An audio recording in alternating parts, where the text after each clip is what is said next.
Future education का कैसा है? मैंने जनाब अभी भी यही बात कही कि हम सब चीज़ों के लिए वेट कर सकते हैं, लेकिन ये मेरा मानना है, people have right to differ with me. मैं कहता हूँ हम सब चीज़ों के लिए वेट कर सकते हैं, लेकिन हेल्थ फैसिलिटी और एजुकेशन, इसके लिए हम वोट नहीं कर सकते हैं। सड़क में अगर 1 साल लगेगा भी, लोग पैदल भी बेचारे जाएंगे। अगर पानी भी ख़राब होगा, मैं कहता हूँ उबाल के पियेंगे। लेकिन अगर एजुकेशन हमारा ख़त्म हो गया तो हम क्या करेंगे? तो फिर हम एक अनपढ़ों की एक फ़ौज तैयार करेंगे। इसी तरह अगर अस्पतालों में हमारे पास इंफ्रास्ट्रक्चर नहीं होगा, डॉक्टर नहीं होंगे, तो हमारा क्या होगा? इसीलिए मेरी प्रायोरिटी हर चीज़ है। ऐसा नहीं कि मैं सिर्फ एजुकेशन और हेल्थ सेक्टर की बात कर रहा हूँ, मैं हर सेक्टर की बात कर रहा हूँ, लेकिन मेरी प्रायोरिटी हेल्थ सेक्टर और एजुकेशन है। इसीलिए मैं अभी बारामूला मेडिकल कॉलेज से होकर आया और अभी मैं हंदवाड़ा डिग्री कॉलेज में हूँ।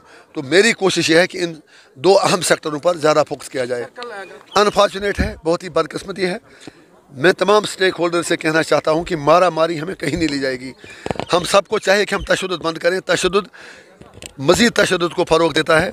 मैं तमाम स्टेक होल्डर से ही गुजारिश करूँगा कि आप सब बंदूक का रास्ता, चाहे स्टेट एक्टर्स हों, नॉन स्टेट एक्टर्स हों, लोगों की बात सुने, पूरे सब कंटेंट के लोगों को जीने दें, कश्मीरियों को जीने दें। जो भी मामले हैं वो सियासी तौर से टेबल पे आके हल करें। और जो कल हुआ, मैं उसकी मजम्मत करता हूँ। ऐसा नहीं होना चाहिए। हमने एक कीमती डॉक्टर अपना खो दिया और उसके साथ 6 जानें और भी खो दी। इंसानी जान की कीमत होती है, हुर्मत होती है। हमें इंसानी जानों का लिहाज करना चाहिए, चाहे वो कोई भी हो, वो सिविलियन हो, आम आदमी हो या कोई और हो।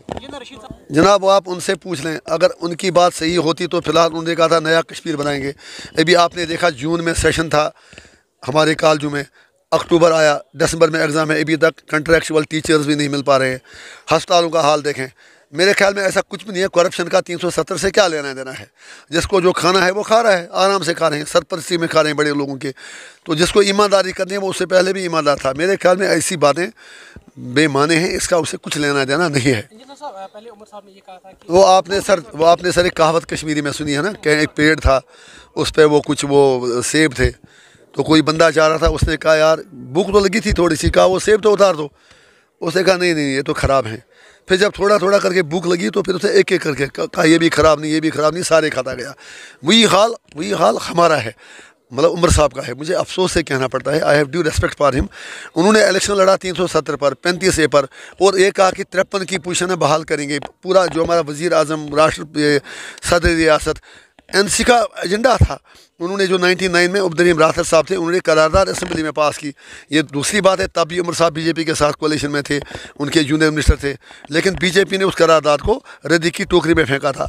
आज एक और करारदाद लेके, लंगड़ी करारदाद लेके, जिसमें सिर्फ जिक्र है स्टेटहुड का, 3